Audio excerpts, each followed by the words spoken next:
प्रचार करुछु कवि विश्वनाथ खुंटियाकृत विचित्र रामायणर 66तम भाग।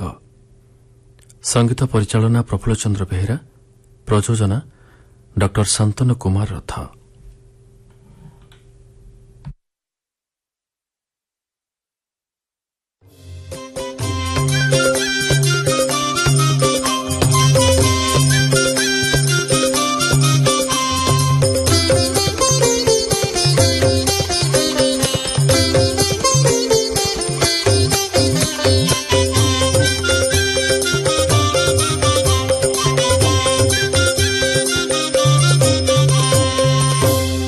विभीषण चार पठाई रावण को युद्ध आयोजन संपर्क में संग्रह करिथिबा तथ्य देइछंती श्रीराम को। केउ पटु आक्रमण कले भल हेबो, केउ दिगरे केउ कपि सेनापति रहिबे, लंकार केउ पटे की व्यवस्था अछि से संपर्क में परामर्श देइछंती विभीषण। हनुमान गोटिए खेपारे डेई लंकारे रावणर सिंहासन पाखरे पहुंची ताकू आक्रमण करी आहत करी पुणी सुबलगिरी को फेरी आसिछंती। एपटे श्रीराम सुबलगिरी ओह्लाई लंका दिगरे अग्रसर हेबा पई प्रस्तुत हेउछंती।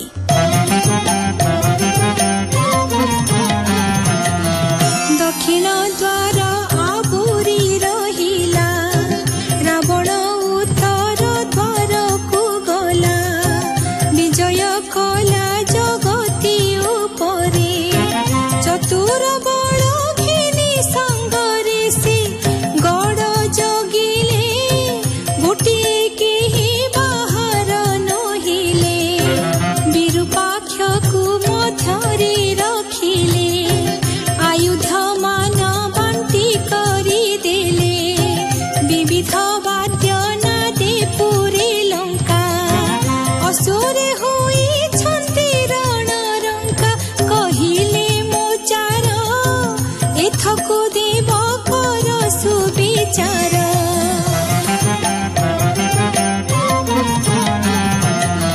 बोलिब बाए रावण भाई, डराई मोते कहुछि पठाई, तुम्भ क्रोध जात होइबा पाई, एणु करी मुछा मुरे जणाई, से असुर केते जिणी पार लंका प्राय कसते, चारि मंत्री की दर्शन कराई, तांको मुखु सबु देला सुनाई, शुणी श्रीराम मौन होइले, डर हासे धनुषर चाहिले, दिन बिसी भणी गड़ रुद्ध कहे जोड़ी न पाणी।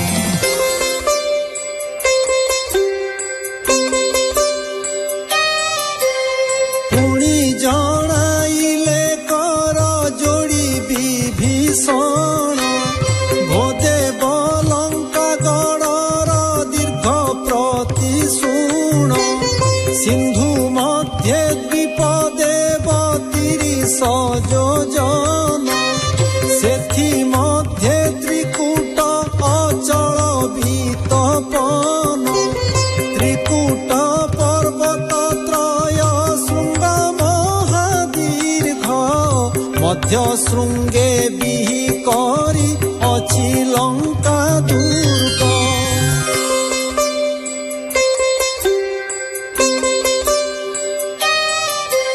से गणर दीर्घ देव 30 योजन, 10 योजन ओसार दिव्य रम्य स्थान, चारि पाखे बेढ़ी अछि कनक पाचेरी, तथि परे खाई जली जल अछि पूरी, चौपाशे चौद्वारे पाषाण शंकुओ, तथि चारि पाशे वन दिशे अति भय।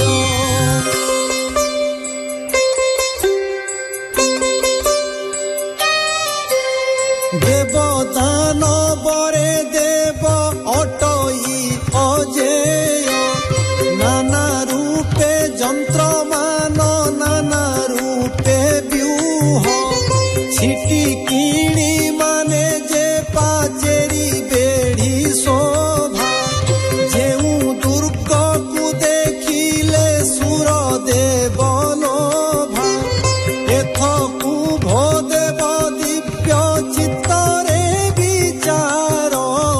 ଚାରି ଦ୍ୱାରେ ବେଢି ଥାନ୍ତୁ ଆମ୍ଭ ବନ ଚର।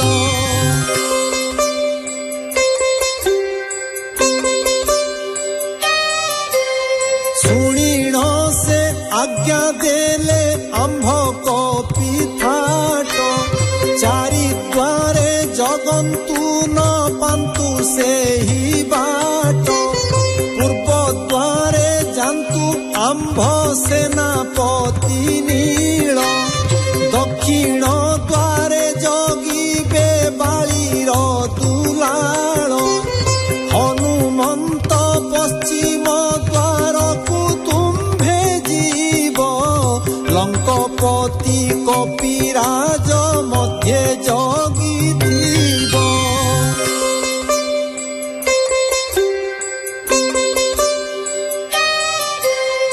ଆମ୍ଭେ ଯିବୁ ଲକ୍ଷ୍ମଣଙ୍କୁ ସଙ୍ଗତରେ ଘେନି, ଉତ୍ତର ଦ୍ୱାର ଜଗିଣ ଥିବୁ ଭାଇ ବେନି। ଆଉ ସେନାପତି ମାନେ ବାଣ୍ଟି ହୋଇଯିବ, ଚାରି ଦ୍ୱାରେ ମଧ୍ୟ କପି ବଳ ଜଗିଥିବ। ଏମନ୍ତ ପ୍ରକାରେ ତୁମ୍ଭେ ଲଙ୍କା ଗଡ଼ ବେଢ଼, ରାବଣକୁ ମାରି ନିଶ୍ଚେ ଜିଣି ବାଟି ଗଡ଼।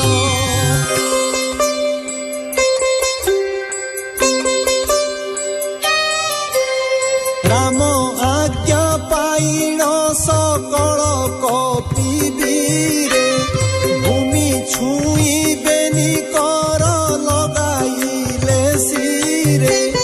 ଲଙ୍କା ଦେଖିବାକୁ ବହୁ ଆନନ୍ଦ ହୋଇଲେ, ରାମଙ୍କୁ ଘେନି ସୁବଳ ଗିରିକି ଉଠିଲେ।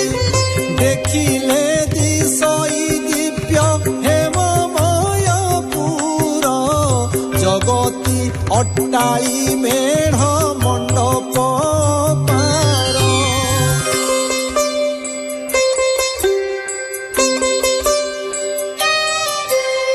ଚନ୍ଦ୍ର ସୂର୍ଯ୍ୟ ଯାମିନୀ ନକ୍ଷତ୍ର ଅଗ୍ନି ଘେନି, ସଭା କରି ଅଛନ୍ତି କି ମହୀର ମୂର୍ଦ୍ଧନି। ଚିରାଳ ଛାଇରେ ନଦୀ ସଇ ଦିବାକର, ଶୋଭା ଦିଶୁଅଛି କି ବା ସ୍ୱର୍ଗର ସୋଦର। ପଚାରନ୍ତି କପିରାଜ କାହା କାହା ପୁର, ବୋଲେ ବିଶିପୁର ଚିହ୍ନାଉଛି ଲଙ୍କେଶ୍ୱର।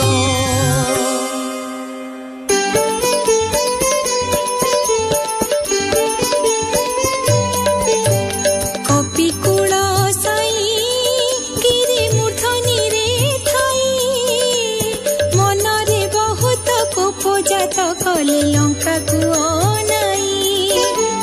ସବୁ ହିଁ କାଞ୍ଚନ ଦୀର୍ଘ 30 ଯୋଜନ, 10 ଯୋଜନ ପ୍ରତି ତାର ଅଟଇ ସେତୁକୁ ସମାନ।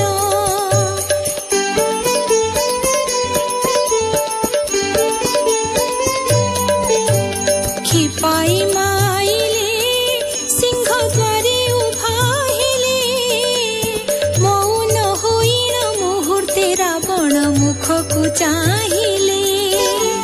ପୁଣି କ୍ଷିପା ମାରି କ୍ରୋଧ ସମ୍ଭାଳି ନ ପାରି, ରାବଣ ଆସନ ଉପରେ ବସିଲେ ପେଲି ଦେଇ କରି।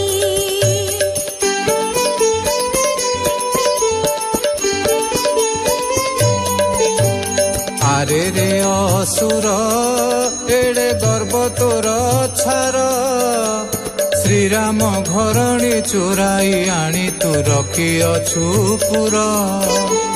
ମୋଡ଼ନ୍ତି ତୋ ଗ୍ରୀବ ଆଜ ଜାଣନ୍ତୁ ସୁଗ୍ରୀବ, କେବଳ ଶ୍ରୀରାମ ଠାକୁର ପ୍ରତିଜ୍ଞା ବ୍ୟର୍ଥ ହୋଇବ।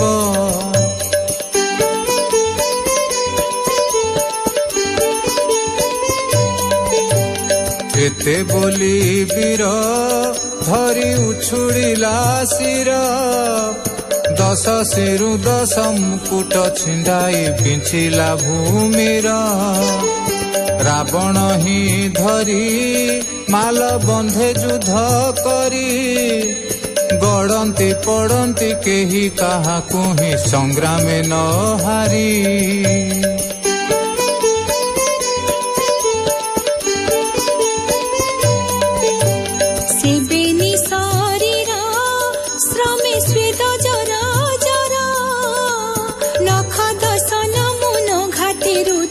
ହୋଇଲା ବାହାର ଦେଖନ୍ତି ଅସୁର ବିନି ଜନଙ୍କ ସମର ଧରିବେ ବୋଲିଣ ଯେ ଯାହା ମତରେ କଲେ କବିଚାର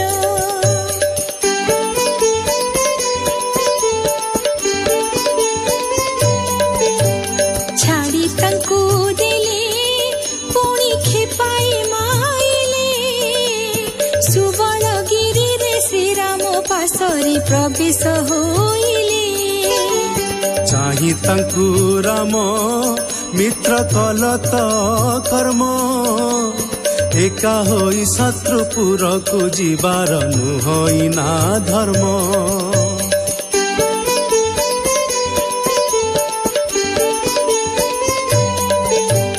କିସ୍କିନ୍ଧ୍ୟା ଠାକୁର ସର୍ବହରିଙ୍କ ଈଶ୍ୱର ସୈନ୍ୟ ଥାଉ ଥାଉ ଆପଣାର ଯୁଦ୍ଧ ନୁହଁ ବିଚାର ଶ୍ରୀରାମ ଭାରତୀ ଶୁଣି କପି କୁଳପତି ବୋଲେ ବିଶି ଲଜ୍ଜା ପାଇଣ ବଦନ କଲେ ଧରିତ୍ରୀ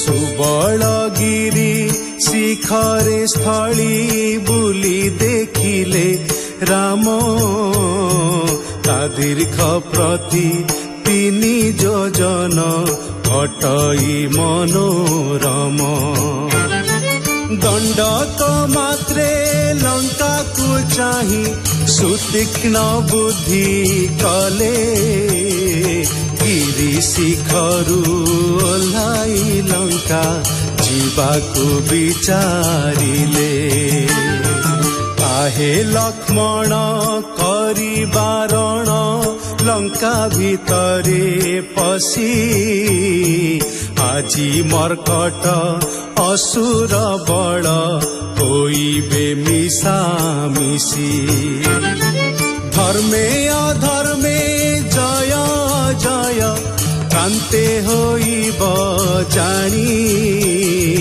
ଯୂଥପତିଙ୍କ ମୁଖକୁ ଚାହିଁ ପୁଣି ବୋଲନ୍ତି ବାଣୀ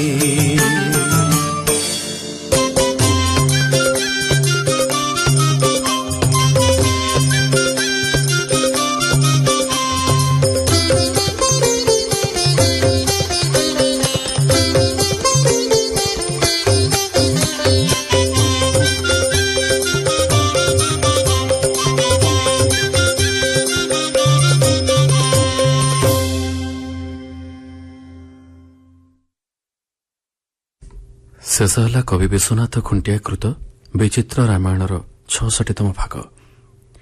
ଏହି ଭାଗରେ କଣ୍ଠଦାନ କରିଥିଲେ ତୃପ୍ତି ଦାସ, ଗିରିଜା ପ୍ରସନ୍ନ ମିଶ୍ର, ଦୁଃଖୀଶ୍ୟାମ ତ୍ରିପାଠୀ ଏବଂ କରୁଣାକର ସେଠୀ।